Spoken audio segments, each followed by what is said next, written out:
Krónan hefur fallið nærri 40% frá áramótum, fasteignaviðskipti í mikilli lægð og ríflega 800 manns hafa misst vinnuna í hópuppsögnum undanfarna mánuði.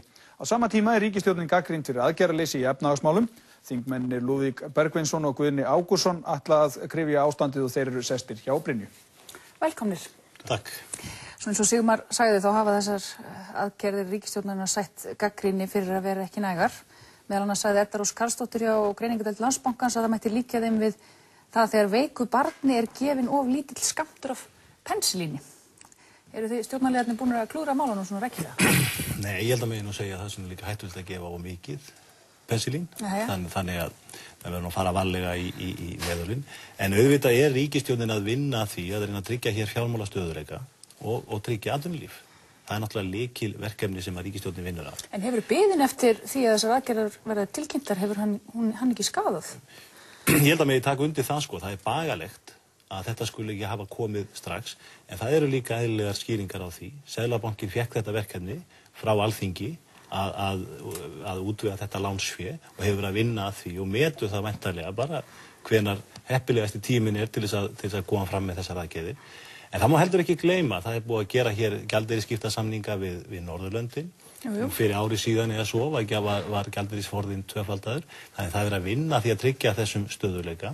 Það líka verið að vinna því að tryggja atvinnulíf því að framkvæmdir hafa líklega aldrei verið meiri, sérstaklega í samgöngumálum, heldur en einmitt núna. Þannig að ríkisstjórnin að vinna að þessu. Auðvitað má deilum það hvort það sé nægilega mikið ekki eða hvort það menni að fara aðra leiðir. En menn að vinna þessu verkefni af heilindum og festu og það meginatriðið. Hvað segir þú Guðni, myndirðu hreyfa þig hraðar ef þú sætir yfir stjórnvölinn? Ég held að megi nú orða þetta með öðrum hætti en þetta Rós gerði það. Ég held að ríkisstjórnin sinni ekki barni sínu. Og það finnum við núna allstaði kassan. Ríkisstjórnin vakin og sofin í þessu verkefni. Við skulum fara yfir það. Væntingavísitalan hefur aldrei fallið jafn neðarlega. Það er svartsýni verða. Nú ég í eðli mínu bjartsýnismaður eins og þjóðin veit. Tók við landbúnað á sínum tíma í kreppu og með góðum mönnum var hann byggður upp til bjartsýni. Þannig ég hef heilmikla reynslu af því hvernig menn að takast af við kreppu og við framsóknarmenn. En staðreyndin svo að það orðið vondlykt af barninu Lúðvík. Það sem sé að því að ríkisstjórnin ekki sinnir sínum verkum, þá atvinnulífið að segja upp í stórum stíl fólki. En hvað myndir þú gera í þessari stöðu? Við erum búin að senda frá okkur margar tillögur framsóknarmenn efnahagsaðgerðir sem að grípa til strax frá haustdögum, síðar í vetur og reyna að brýna ríkisstjórnina. Hvað það helsta í því? Bíddu nú við. Ég ætla að fara yfir stöðuna eins og hún er. Ég hef, staðan svo að forsætisráðherra segir núna bara svona út í lofti, kemur í ljós þegar kemur í ljós. Fjármálaráðherra segir, það ekkert að í efnahagslífinu, íslenska. Hér eru hæstu vextir í veröldinni og það var ekki snúist gegn þeim. Þó lá fyrir að yrði fjármálakreppa frá haustdögum.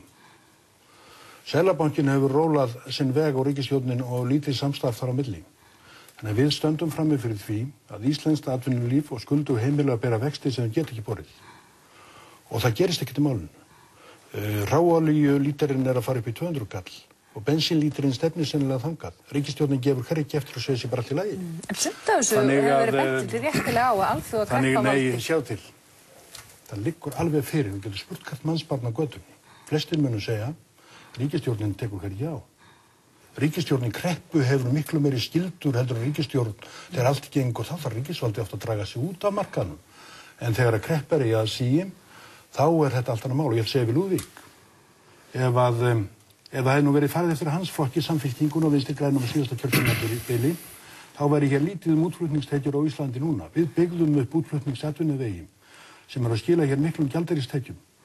Þannig að hér myndi blasa við sennilega þjóðargjaldþrot ef við höfum ekki verið að byggja hér upp sterkari atvinnuvegi á síðustu 12 árum heldur en nokkru sinni fyrr. En við stöndum frammi fyrir því að við erum með ónýta ríkisstjórn og hægfara og það gerist ekkert hjá henni. Og þess vegna núna atvinnulífi kvíðið og gagnrýnir ríkisstjórnina. Verkalýðshreyfingin á ekki til orð vinnubrögðin. Þannig að ég var að segja fyrir mig, mér þykir nú vænt þetta fólk sem í ríkisstjórninni. Ég trúði að það myndi standa sig vel og það sagðu margir mér þegar þeir tóku við að þeir myndi baða sig í vinsældum og verkefnum næstu árin. Það farið á allt annan veg. Ég hlýddi á þessa ræðu með athygli og ég var að reyna að ná því hvert væri sko innlegg, hvaða hugmyndir sko framsóknarmenn og Guðni Ágústsson hefðu í þessari stöðu. Það liggur fyrir hvað ríkisstjórnin er að gera. Ríkisstjórnin er að styrkja gjaldeyrisforðann. Ríkisstjórnin er að koma sér Kemur ljósaði forsætisráðherra í dag? Ríkisstjórnin er í þeirri stöðu að reyna að tryggja það að ríkið geti verið til þrautavara fyrir bankana. Ríkið er að vinna í því að í raun og veru að taka á sig fara í meiri framkvæmdir heldur en áður hafa þekkst, til dæmis í samgöngumálum. Ríkið er að vinna því að undirbyggja atvinnulífið og þá má ekki gleyma því í þessari umræðu sem er náttúrulega augnablik. Svo má ekki gleyma því í þessu að við erum hér að takast á við alþjóðlega kreppu. Það er náttúrulega lykilatriði og þegar við horfum tilbaka ekki þessum mælum augnablikunum. Þegar við horfum tilbaka og horfum á þá ríkisstjórn sem Guðni var hér að dásama þá er rétt að sko líta á það að í raun og veru það eina sem að stjórnvöld það sem þeim hafa verið mislagðar hendur það var í reynd þegar sú ríkisstjórn lækkaði skattana þegar í góðærinu ég er að segja en til þess að átta sig á því hvar stjórnvöld í raun og veru geta komið að þessu þá geta þau gert það sem er verið að gera núna einu mistökin voru þarna á þessum tíma en við erum að horfa fram á veginn við lítum á þetta sem verkefni og erum að reyna að vinna vel í því ég er að kalla hér og var einmitt að hlýða á ræðu Guðna og var einmitt að velta fyrir mér sko hvar kæmi þetta innlegg sem að skipti máli í þá umræðu því þetta er verkefni sem við stöndum núna frammi fyrir. En þú talar hérna alþjóðakreppu sem hefur verið talað að valdi þess að minnsta kosti hluta en samt sem áður er staðreyndin svo að verðbólga hér á Íslandi og vextir eru miklu hærri heldur en annars staðar í heiminum. Þannig að þetta kemur miklu harðar hér niður heldur en annars staðar. Sennilega er farin að keyra vextina upp á nýjan leik. Herra. Þá getum við líka farið að tala um það sem að hér skiptir miklu máli. Við erum komið það stórt hagkerfi að það er allsendis óvíst að krónan dugi við þessar aðstæður. Við höfum bent á það og ítrekað nefnt það. Við þurfum að fara að skoða alvarlega aðild af Evrópusambandinu. Það er vegvísir fyrir okkur. Það er ekki á stefnuskrá. Nei, en það er á stefnuskráni að fylgjast með þeirri stöðu eða vera á vaktinni hérna á þessu kjörtímabili og það er á stefnuskráni. Þú fer hann í stjórnarandstöðu? Nei. Það er bara samkvæmt stjórnarsáttmálunum og þannig erum við að vinna í þess að segir ekkert um það í stjórnarsáttmálunum að við göngum ekki í Evrópusambandið. Það gengur heldur ekkert um það að við göngum í Evrópusambandið. Ingibjörg Sólrún og Geir eru sammála um að ræða það ekkert á kjörtímabilinu. Já, nú er ekki hægt að vera bara í frösu. Nú þarf að koma dálítið efnislegt inn í þessa umræðu. Komdu með það. Það sem við erum að segja, við höfum lagt þetta til. Við þurfum að vinna til skemmri tíma í þessum verkefnum sem ég hér rakti. Við erum líka að horfa til lengri tíma. Við erum að horfa á Evrópusambandið. Við erum líka að tala um það. Tala um stundina sem er að gera það. Það er það sem við erum að vinna í Guðni. Og ég var að rekja það hvað væri verið að gera. Ég er aðeins að kalla eftir því hvaða hugmyndi til dæmis Framsóknarflokkurinn hefði þessar aðstæður. Ég held að hann var að gera það nákvæmlega sama. Ég skal fara yfir það. Ég held að sé að gera nákvæmlega sama og það er sem er verið að gera núna. Og það var ekkert á annan við. Þannig það eru takmarkaði möguleikar sem ríkið getur komið að.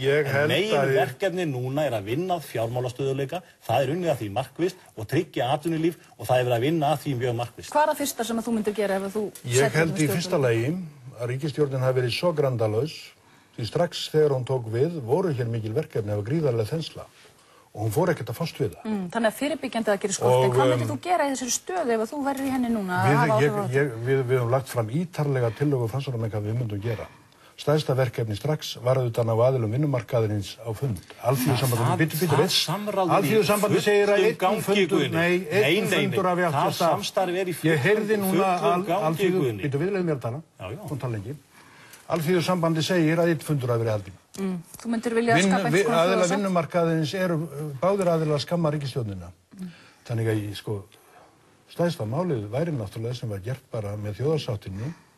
Þetta er ríkisstjórn sem er í 30% verðbólgu.